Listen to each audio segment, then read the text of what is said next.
என்று இந்த 6 மாத காலத்துக்குள்ளே எவ்வளவு இனவாத போக்கோடு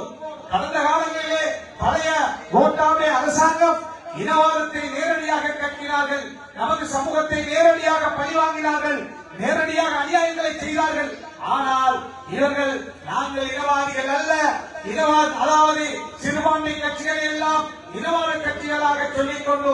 ஒரு சகோதரர் ருஷ்டியை கைது செய்தால் அது தவறு என்று நாங்கள் பேசினால் நாங்கள் இனவாதிகளாம், ஒரு முஸ்லிம் அமைச்சரை வழங்கவில்லை என்று சொன்னால் அது இனவாதமாம், அல்லது ஒரு பள்ளியிலே பிரச்சனை என்று நாங்கள் பேசினால் அது இனவாதமாம், அல்லது ஒரு சமூக பிரச்சனையை பேசினால் அது இனவாதம் என்று சிறுபான்மை தலைமைகளை சிறுபான்மை கட்சிகளை அளிக்கின்ற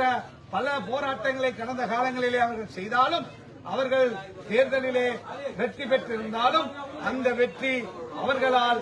எந்த பிரயோசனத்தையும் இந்த நாட்டிலே ஏற்படுத்த போவதில்லை என்பதை ஒரு 6 மாத கால ஆட்சி தெளிவுபடுத்தி இருக்கிறார். என்றாலும் நாங்கள் அவர்களை கொஞ்சம் இன்னும் நேரம் கொடுக்க வேண்டும். இந்த தேர்தலிலே அவர்கள் இன்னும் ஒரு 6 மாத காலம் நாங்கள் சந்தர்ப்பம் கொடுத்து ஏதாவது நல்லதையாவது நாட்டுக்கு செய்கிறார்களா என்று பார்க்க வேண்டும் என்பதற்காக நாங்கள் சற்று அமைதி காத்து வருகிறோம். எனவே அன்பு சகோதரர்